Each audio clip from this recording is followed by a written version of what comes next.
Hello, everybody. And this is not the first one of this year, actually.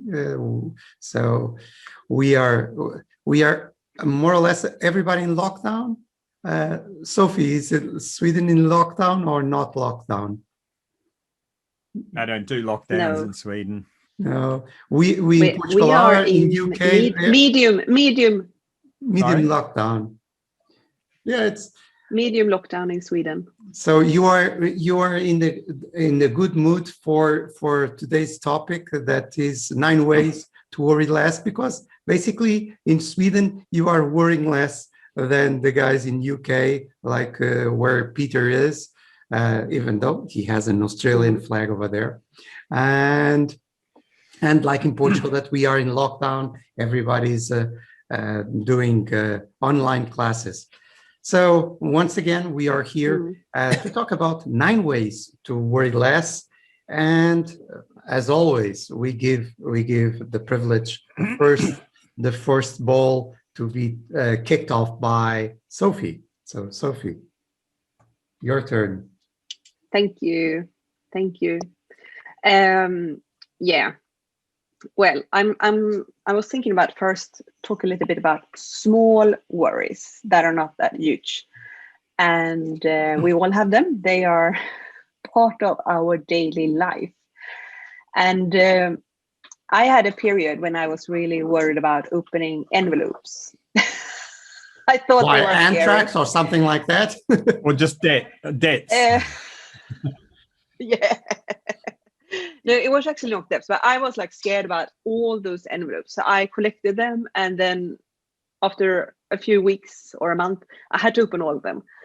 But my recommendation is, if you have like small worries, you don't know what the envelopes are about, and you don't want to get any more admin work, you don't want to sort anything more papers out, those small worries that everyone can have. I think you should have a regular habit that you open all your envelopes on a daily or a weekly basis and do something about them and get sorted. Get yourself a way of sorting out those papers so they are not making you heavy. And I had like quite a messy paperwork around me, so I sorted out all my papers and I organized them, and then when I had a system for them, I worried less. And it's also like all those small things, make that phone call, ask about the facts, make sure that you know what you're worrying about, and don't worry about something that maybe it's totally unnecessary. Do the COVID test. Don't worry about if you have COVID or not. Do it. So anyway, those small things that cause worry in our life, do something about them. That's my tip. Mm-hmm. Thank you very much, Sophie. So you never replied to my love letters, Sophie. Oh, sorry, I didn't open the envelope. Yeah, so I leave you alone. I can go away. That's probably why you were so scared of opening envelopes. Okay. I think we're probably going to have some overlaps between what we talk about, but my favorite quote on this topic is from Mark Twain, who said, I've experienced a lot of terrible things in my life, and a few of them even happened. That's very nice. In other words, most of the things we worry about don't even happen, but we waste a lot of time and energy on them. So my first tip is, don't fight the nightmare, because what you resist persists. If you fight it, you give it more strength. If you try and avoid it, you give it more strength. I say, the thing that you're worrying about, stare it in the face and ask yourself, what's the worst thing that could happen? And then imagine ways that you might deal with that worst case scenario. So for example, when we moved to the United Kingdom 21 years ago, we didn't have any work. We didn't have anywhere to live. We had a 5-year-old ready to start school. And some people said, oh, you're so brave, which is a polite way of saying you're crazy, because, it's like, how's that going to work? And there'd be plenty of reasons to worry. But we had the attitude that the worst case scenario is that we we can't find any work within a reasonable period of time, and we actually run out of money. So the savings we're living off just go. And we said, well, if that happens, we'll just turn around and go back to Australia and, either go back to our old jobs or just start again there. So if you can face if you've got a backup, like, okay, if the worst thing happens. So when I help people who've lost their job or in between jobs and they're starting to worry about things, I just say, okay, well, let's think about how much time you have in terms of the money you can live on. And what would you do? Tell me the nightmare, because when you face the nightmare, you start to think of possibilities of ways out, because there's always ways, there's always people that can help you. And, it's when we imagine just the worst case without thinking about possibilities. So anyway, just face it and say, can I live with the worst case scenario? And I just want to add one thing to that, and that is that if you really go underneath, ultimately it's the fear of death. And that's something that every one of us has to deal with, because at some point we're going to go there. So, no, not me. Sorry. Not you, apart from you. You're going to be very lonely, mate. You won't know anyone. No, basically it will be the humanity by shifts, Aha. Okay. You are in my first shift. Let's hear yours then. So mine is it comes from my experience. Oh Jesus, in traveling, because many times when you are traveling, there are some things that happen that create a lot of stress. So is this traveling for business or just tourist traveling? Wherever the travel is, because if you have like cancellations, that you have bad weather and things like this. So I started to relax myself, seeing things like, okay, this is the beginning of an interesting story. Yeah. Let's see how it will end. Yeah. And the funny thing is that your attitude towards the things change, and suddenly you are much more in control. So I have been in situations that in order to reach some place, I had to really take out of the box decisions, crazy things like I wanted to go to a country, but I'm stuck in another one. So I started looking through a way to go through a third country and getting people there to help me on. So, and I did it with a much more calm way and much more creative, because I was like, this would be an interesting story. Mm-hmm. And so it is completely different. You see, any situation, you start seeing, okay, what will be the story at the end? So you get much more relaxed. And because you get much more relaxed, the level of substances in your body that generate more stress, like the cortisols and things like this, are diminished. And the others that are the dopamines, the serotonins, and endorphins, they increase. So you get much more creative. You unblock your energy, let's say, and you can get like very original thoughts. And suddenly people around you are like, how the hell you thought about that? We were like running how to do, and you were like calmly, let's do like this. And it's like, you look like a genius, but it's not a genius. You are unblocked, basically. I like that. So, Sophie. Thank you. Well, my next point is about big worries. My first one was about small worries. And I think big worries are part of life, and they will come and go. And when I was pregnant, I had a lot of anxiety. I worried about everything. I didn't dare to tell anyone that I was pregnant. I was that worried.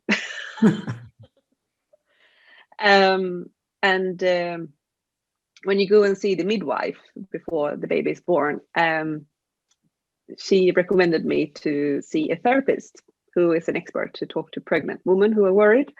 So I got, lots of appointment to see this therapist, the psychologist, and I went there, a few times every week, and then a little bit less. And yeah, it depended on like our schedules.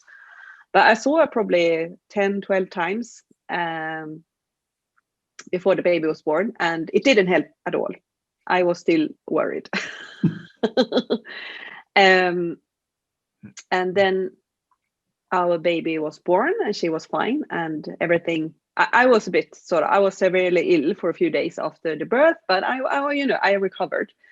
And then a few weeks later, I met the therapist again, and it really helped to have built the relationship with her when I saw her again.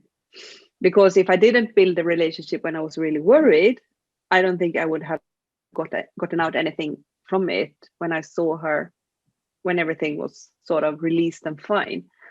And of course, having a child in your life is another kind of worry.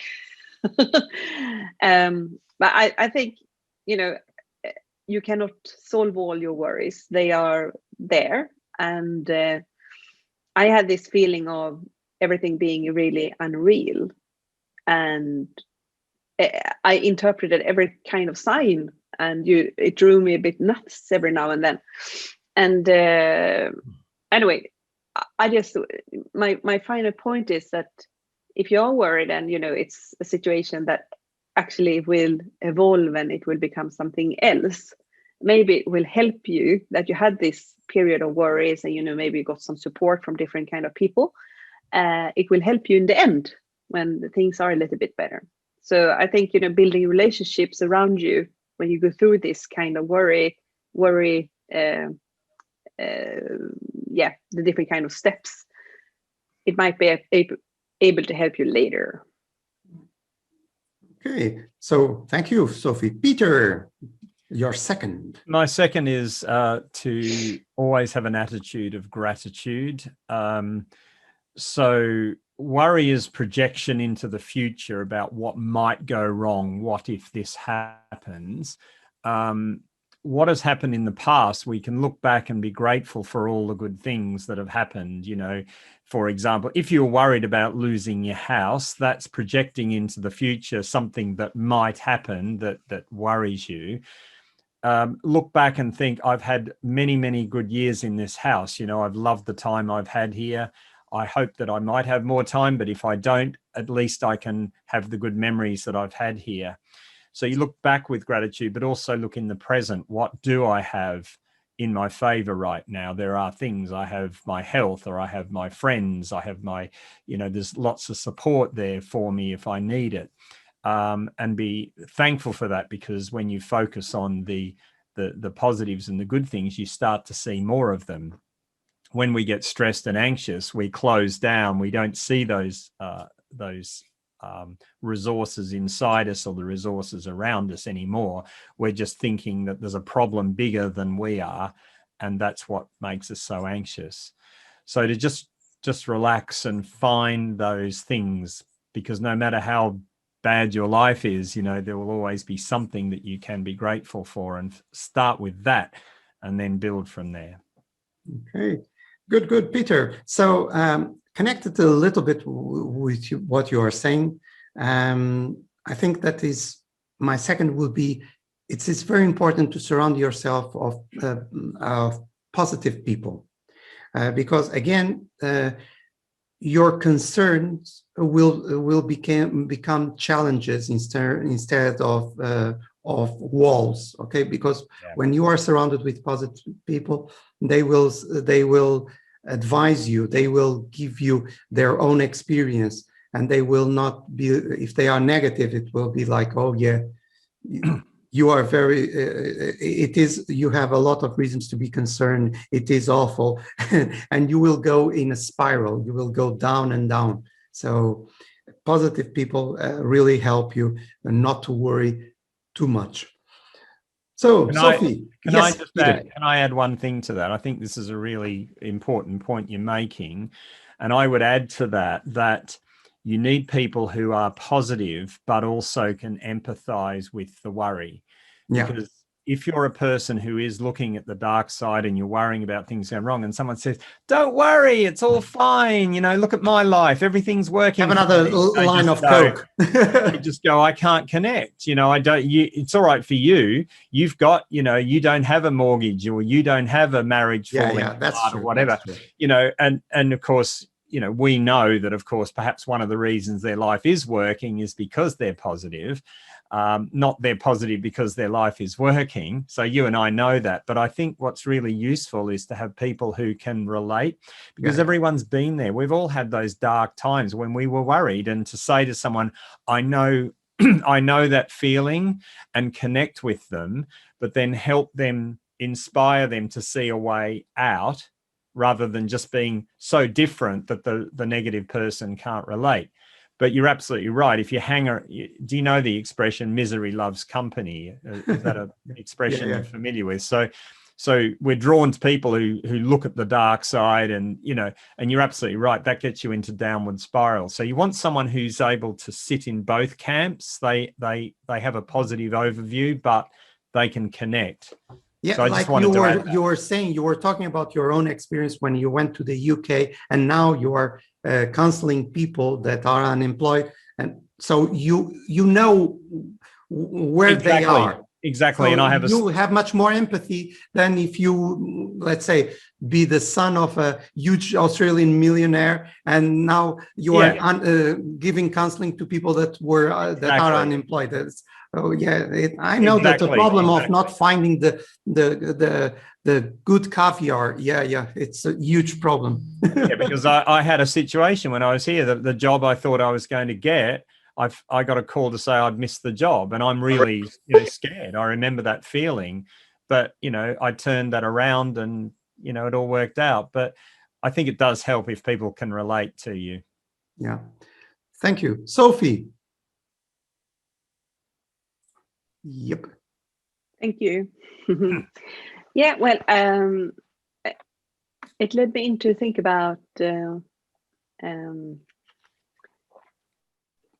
being like positive, or how you are relating to different things. Of course, people around you, if someone is really worried, it's nice to meet that person with empathy and not trying to deny that person's feeling. Which I sometimes, in some kind of circumstances, as people are a bit more too enthusiastic about things and try to convince someone that's really worried, of course, they will disconnect and they will probably not progress their relationship that much. But if you're really worried and everything is just negative around you, I think it can help to try to find the positive outcomes of a few things in life and remind yourself of them. And I had a period when my grandmother was really ill, and at the same time I started to write down things I was grateful for. And even though things were really shit and we were worried about her health, and I was working quite a lot, I filled in how I felt every evening, and it made my life a little bit more manageable. And I think that period I would have become really depressed if I didn't do that. So it was a way of preventing depression around me. I also think, like, when too many things changes at the same time, this is when I finished my studies. My grandmother may pass away, but she became severely she had a stroke and she couldn't speak after her stroke, but she recovered quite well from being extremely ill.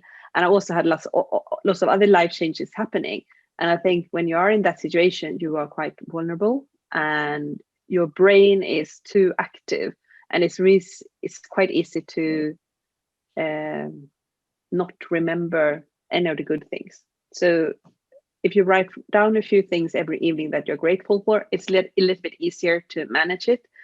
And maybe the next day will feel a little bit easier to start. That's my final tip. Thank you very much for your final tip. Peter. Thank you. Mine's a little bit like your first one, Philip. I think there is this seeing life as an adventure.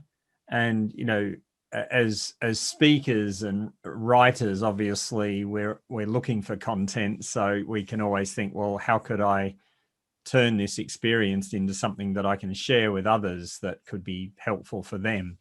But to see life as an adventure and go, that's not what I planned. Okay, what am I going to do with this? Because I've found that my favorite times in my life is when I was facing the unknown. It was uncomfortable in some ways, but it brought the best of me out. And it is that we do like a little bit of the unknown. You know, if you knew exactly how a drama or movie was going to unfold, or a sporting contest, if you knew exactly how it was all going to work, it takes a bit of the life and excitement out of it. So I think it is as part of that is also to trust that life will lead to something good in the long run, even if it's painful right now. So, you know, Sophie's example of looking back at something where it was difficult and then saying, well, things worked out, you know, we found a way. That reminds you, looking back, that you've done it before, so you can do it again. So yeah, just trust life, be curious, see it as an adventure, and you know, make the most of it. That's a bit broad, but it sort of brings all those points together, I think. Okay, thank you. And my last one is have no regrets. One of the things that I discover from my own analysis is that regrets are the most stupid thing that you can have, and that creates worries in the future, because you regret that you didn't do something, or you did something, and the consequences that will have in the future. And the funny thing is that regrets are illogical. Why? Because you cannot say what would happen if you have done something or you haven't done something. Yeah. Because you don't live in parallel dimensions that you can say, okay, this was if I would have done this, this would happen. Not exactly. So I always give an example that I was explaining this to a Canadian friend. We were having breakfast in some airport across Europe, and he was telling me about his life. And at some point, he's telling about this girl that was a big friend of him, and he. There was a point in their relationship that they could almost they were almost to be boyfriend and girlfriend, but he decided not, because he didn't want to spoil the friendship, even though he thought they were very compatible, and he was regretting that. And I said, look, I explained my theory about regrets, and I give him an image. Okay, let's imagine that you would, at that point, you kissed the girl and you started a wonderful relationship. You would go in a holiday, let's say in the south of France, you rented a car, you are driving, but very nice. And suddenly a truck comes in and bam, and you both die. Did you like the future? It's one of millions of possibilities. Yeah, or she had an affair, and you know, whatever you can choose. Painful. But the thing is that when you regret, means that you are choosing the best case scenario for what you did or not did. Yeah. So basically you are punishing yourself with an alternative reality that is 1 in a million. Yeah. So it's stupid. I love that. You've talked about that one before, and I really think that's so important, because we always go, if only, I should have, you know. And I think it helps us to forgive ourselves and forgive other people, you know, if we stop saying they should have, I should have, because everyone's doing what they think is the best thing at the time. I've got plenty of things that if I could turn back the clock, I would have done differently, but I didn't know at the time it was not clever. And you don't know if you would have this possibility, if you would be, for instance, even dead. Well, yes, that's right. And also, you know, all of those things where I did make a mistake, taught me so much, you know, that I, you know, sometimes I think we have to have things happen to teach us something about ourselves, about life. And if we miss the lesson, then something will happen later to teach us. So take the lesson. And we don't know what can change the future. For instance, I'm holding this pencil here. I just changed the future. Just holding this. Why? Because things will happen differently. And now I pass from one hand to another. I change the future again. Yeah. I don't know in which way. It might be something absolutely amazing. It might be something disastrous. It might be nothing. But I change the future. So instead of calling it the butterfly effect, we call it the pencil effect. I hold a pencil. No, that's really good. I really like that. Okay, guys. Once again, was a pleasure to exchange these thoughts and views about how we can be happier and more fulfilled. And we will be back probably in March. Let's see if Peter and I will be out of the house, like Sophie, like is hanging around. And thank you very much once again for sharing, for your time, for being open to this kind of experience. Thank you. Thank you. Thank you. Bye.